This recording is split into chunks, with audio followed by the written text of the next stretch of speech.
Hi guys, my name is Leanne Little and I'm all about stories. I read them, write them, watch them, anything with a story. I love it. I've even been known to get on board with some commercials.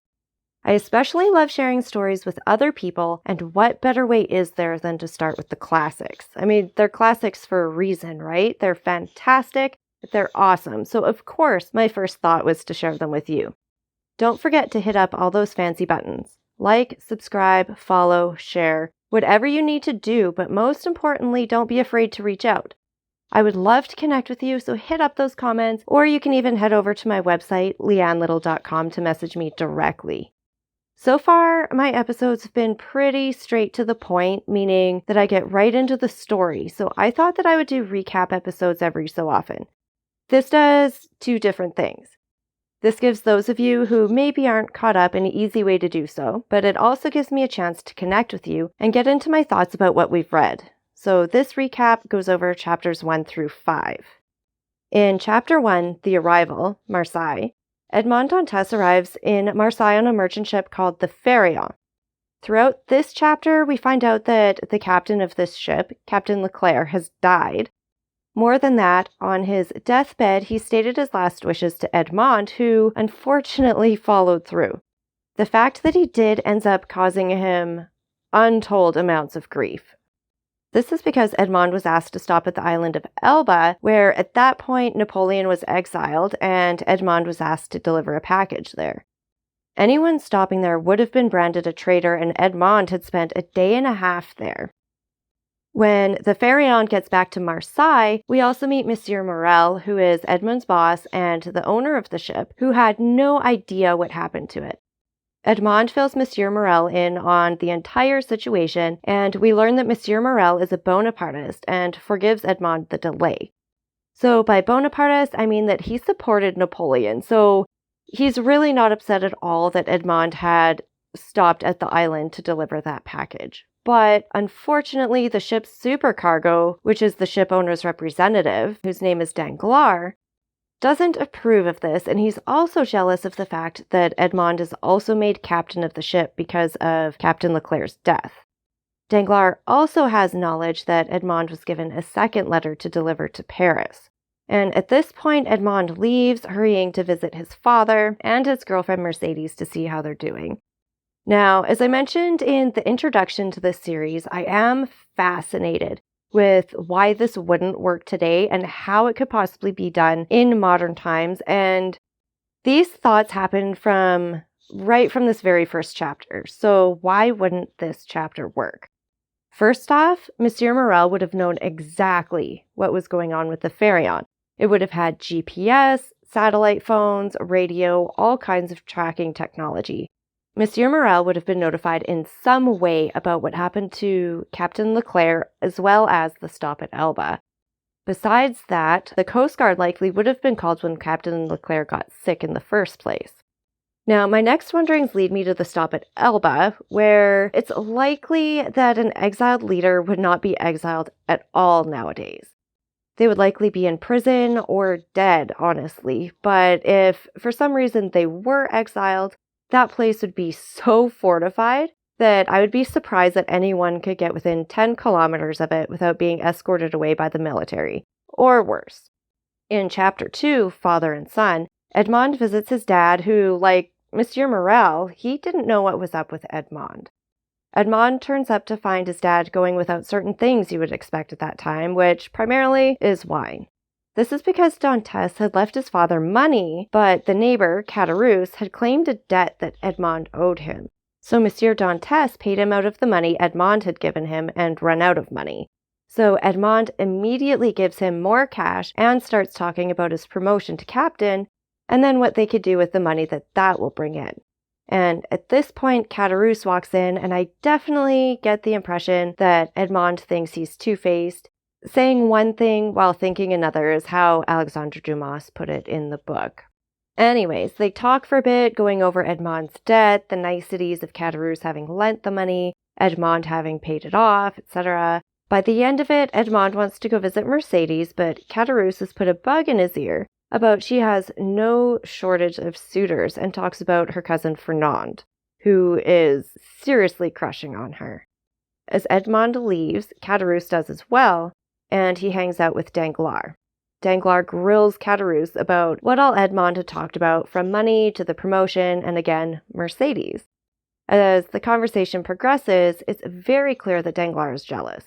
The two end up going down to the pub, and then that's where the chapter leaves off. There's just a couple of things in this chapter that I would have a problem with if it were to happen nowadays.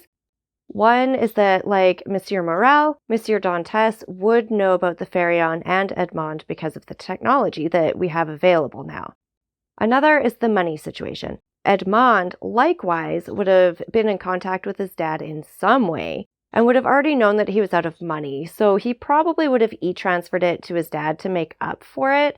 So I really don't think that part would be realistic to happen now either, unless for some reason his dad didn't say anything about it. Chapter 3, The Catalans, is finally when we get to meet Mercedes, who we've heard about so many times already.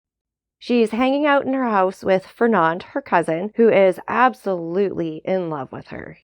He's so jealous of Dantes and their love, and he is throwing out everything he can think of. Maybe Dantes died, or maybe he wasn't faithful. He even used cultural customs trying to turn her against Edmond and towards him. She is not having any of it. She's feisty. She basically tells him to stop being a jerk. She is always going to love Edmond. If he died, so would she. Ignoring her feelings for Edmond, she also mentions that all of the help Fernand has given her in the past feels a lot like charity. He's almost to the point of being sick over his jealousy, and he's refusing to take no for an answer. Still. Before they can really start fighting about it, Edmond arrives. He and Mercedes have an incredibly romantic reunion, with Fernand sounding like he's going to pass out. He's so jealous. Edmond, a smart guy, realizes that Fernand is a foe, even though Mercedes tries to convince him otherwise. Fernand runs out of the house and ends up at the pub with Caderousse and Danglars, and they start grilling him about his situation with Mercedes. They even run into the happy couple as they walk by the pub, and they start talking of getting married ASAP, and that's just another nail in the coffin for Fernand. And what hurts even more is that he's invited to the wedding. Dantes mentions that after the wedding, he'll be heading out to Paris because Captain Leclerc's last wish was for him to deliver another letter, and that's where the chapter ends. There's not too much here that needs to be updated, except for the standard so far that somehow Mercedes would have known that Edmond was thinking of her when he was gone, that the Pharaon is back, and all kinds of stuff like that. Chapter 4, Conspiracy, is the true beginnings of Edmond's sufferings. It focuses on Danglars, Caderousse, and Fernand, basically as they get hammered at the bar.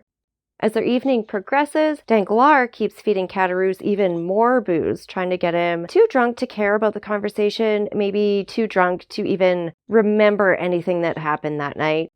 This conversation boils down to Danglars encouraging Fernand to do something about Edmond, and that he could even do it without killing him, which would, in turn, kill Mercedes.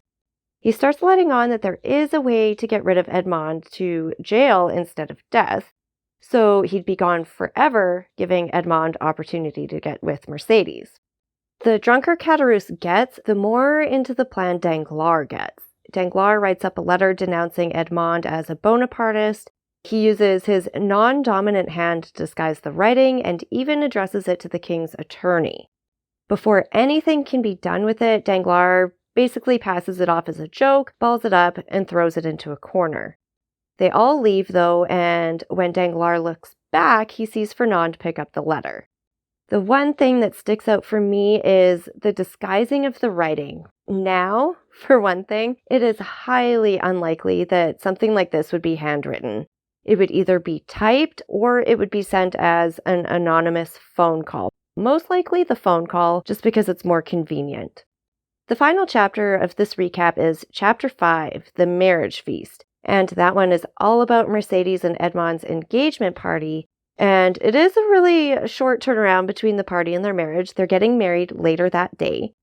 Edmond and Mercedes have their party with friends, fellow sailors, soldiers, all kinds of people, including the 3 from Chapter 4. Fernand, much to his dismay, ends up being Edmond's attendant. And the most notable guest, though, of the entire party is Monsieur Morel, which at that time, having your boss show up to your wedding feast, it was a huge, huge honor. And throughout the party, we noticed two different things. One is Danglars misses absolutely nothing in his observations of the party. Two is Fernand acts more and more and more strange throughout. He is super nervous, really jumpy, kind of sketchy. It's like he's waiting for something. Caderousse approaches Danglars, and we realize that, yeah, he was hammered yesterday, but he wasn't too drunk to forget the entire night. He knows what they were planning. Danglars assures him that it was just a game, he didn't mean anything by it, but soldiers show up and they ask for Edmond and arrest him. They don't give a reason, but they do say it's likely that Edmond missed something on the ship's customs paperwork or something like that. Brush it off as something small is basically what they did. And Morel follows as they escort Edmond out to get more details out of them. Throughout this, Caderousse knows something's up. Danglars tries convincing him that he tore up the letter, but Caderousse doesn't believe him. He knows Fernand had something to do with it. He argues with Fernand about it right up till the end of the chapter. The reigning theory about why Edmond was arrested is that he smuggled something in on the ship, but Monsieur Morel bursts that bubble when he comes back and tells everyone that he's being charged with being a Bonapartist. Upon having a conversation later on with Monsieur Morel, Danglars learns that he will become the interim captain until Dantes comes home.